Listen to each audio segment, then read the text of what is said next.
আজকে স্পিনিং এ এটি ক্যালকুলেশন নিয়ে আসলাম। তো ধরুন আপনাকে বলা হলো যে ইয়ার্ন টার্গেট এত কেজি, মিক্সিং কতটুকু লাগবে, সেক্ষেত্রে আপনি এটা কিভাবে করবেন। তো আমি এখানে এক্সাম্পল হিসেবে দেখিয়েছি যে ইয়ার্ন টার্গেট হচ্ছে 15,500 KG, mixing need equal what. সেক্ষেত্রে যেটা করতে হবে সেটা হচ্ছে যে সেকশন ওয়াইজ যে ওয়াস্টেজ আমাদের ধরে নিতে হবে, যে আপনি সেকশন ওয়াইজ কোথায় কত ওয়াস্টেজ ধরবেন। তো প্রথমে আমি ধরেছি ব্লোরম্যান কার্ডিং 8%। এটা কিন্তু প্রসেস ওয়াইজ কিন্তু ডিপেন্ড করবে। আমি জাস্ট ফর এক্সাম্পল হিসেবে দেখিয়েছি।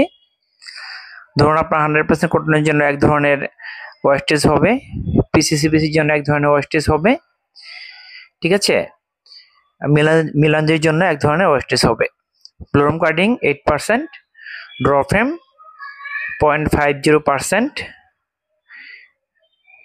ড্রফ্রেম এখানে দুইবার হয়েছে, ড্রফ্রেম হচ্ছে আপনার 0.50%। ওকে, তো সিমপ্লেস হচ্ছে আপনার 0.50%, আর রিং ফ্রেম হচ্ছে 2%, ওয়াটারগন হচ্ছে 1%।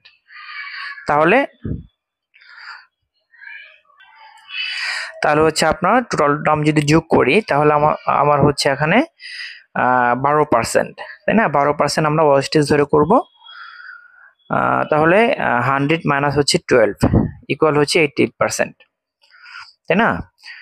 তাহলে মিক্সিং নিট এটা কিভাবে করতে হবে, মিক্সিং নিট ইকুয়াল হচ্ছে এই 15,500 ভাগ হচ্ছে 0.88।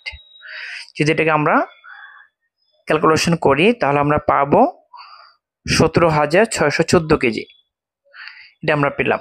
তো আমরা অনেকে যে ভুলটা করে থাকি সেটা হচ্ছে যে 15,500, আমি যেটা দেখিয়ে দিয়েছি এখানে 15,500 যে ভুলটা করে থাকি আমরা, হ্যাঁ,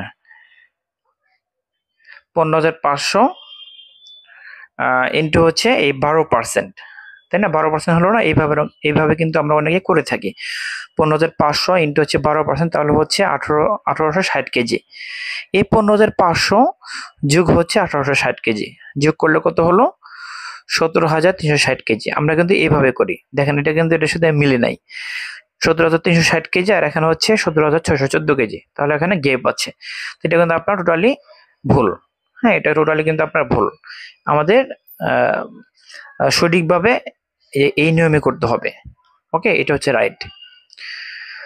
তো এইভাবে আমরা খুব সহজে এই ক্যালকুলেশনটা আমরা করতে পারি, ঠিক আছে।